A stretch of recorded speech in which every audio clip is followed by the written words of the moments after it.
بابر اعظم د پېښور زلمی د پاره یو غټ ریکارډ په خپل نوم کولو والده دا وخت دا ریکارډ کامران اکمل سره دی لیډینګ رن سکورر چې کوم دی د پېښور زلمی د طرف کامران اکمل دی اور کچرنن میچ کې بابر اعظم 7 رنزونو کې اوور رنزونه نو د کامران اکمل دغه ریکارډ به مات کی بابر اعظم په دې پی ایس ایل کې د پېښور زلمی نه مخ کې کراچي کینګز سره لو بکوله چې بابر اعظم کراچي کینګز سره هم لیډینګ رن سکورر دی خو کراچي کینګ بیا د بابر اعظم سره اختلافات راغل اور کراچي کینګ چې په کم کال باندې پی ایس ایل غټل په 2020 کې نو په هغه کال هم دا کراچي کینګ د طرفه بابر اعظم لیډینګ رن سکورر بیټسمن وجي نو بابر اعظم دا ریکارډ هم دی چې په دوه لوبډلو کې لیډینګ رن سکورر به پاتې شي اور د پېښور زلمی د طرفه دا ریکارډ بشي چې پېښور زلمی د طرف به هم لیډینګ رن سکورر پاتې شي دنه مخکې دا ریکارډ چې کم دی کامران اکمل سره دی چې کامران اکمل هایست سکور دی د پېښور زلمی د طرف 1972 رنزونه کامران اکمل جوړ کړي په 74 اننګزونو کې د پېښور زلمی د طرف کامران اکمل 74 اننګز کړي دي هغه کې 1972 رنزونه جوړ کړي دي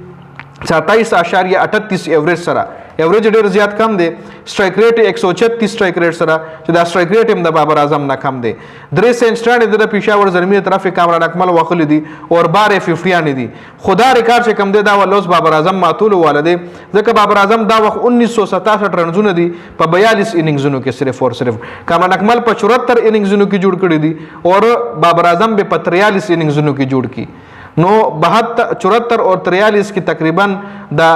31 اننګزونو فرق دی خو بابر اعظم ایوریج چې کم دی 56.20 ایوریج دی اور د کامران اکمل ایوریج چې کوم هغه 27.38 نو ایوریج ته هم د بابر اعظم خده خره کامران اکمل سټرایک ریټ په پېښور زلمی سره 136 اور د بابر اعظم سټرایک ریټ پېښور زلمی سره 142 سټرایک ریټ دی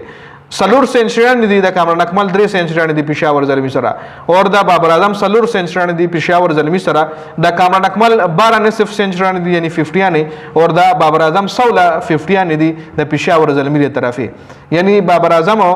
کامران اکمل هم ټیکو ورکو او یو غټ شکست ولا ورکو لکه کامران اکمل اکثر تاسو به کتلی وي د بابر خلاف ډیر زیات لګیاوي نو هغه کامران اکمل چې د بابر خلاف خبرې کوي او خپل د کامران اکمل سټرایک ریټ 136 د بابر 142 سټرایک ریټ ته پېښور زلمی سره خره پېښور زلمی نه علاوه هم کراچي کینګ سره بابر اعظم لیډینګ رن سکورر پاتې شوی دی کراچي کینګ د طرفه بابر اعظم 64 اننګز کړي دي چې په 64 اننګزو کې د بابر اعظم 2398 رنزونه دي دغه 2398 رنزونه کراچي کینګ سره د تر اوسه بل کلاړي انډیویډوال نه دي جوړ کړي خا کراچي کینګ د طرفه د بابر اعظم ایوریج چې کوم هغه 43.60 ایوریج سټرایک ریټ کوم 121 سټرایک ریټ سره کراچي کینګ سره بابر اعظم لوبو کولی کراچي کینګ د طرفه بابر اعظم 23 سنچریان 23 نصف سنچریان یعنی 50 واخلي دي یعنی کراچي کینګ سره هم د بابر اعظم ریکارډ چې کم دی یو ښه ریکارډ دی تر اوسه پورې د بابر اعظم نه پس داسې بل کلاړي کراچي کینګ سره را نه غو چې د بابر اعظم دا ریکارډ مات کی خیر دی حواله سره تاسو سره ایدا په قیمت رې موږ سره په کمنټ کې ضرور شریک کړئ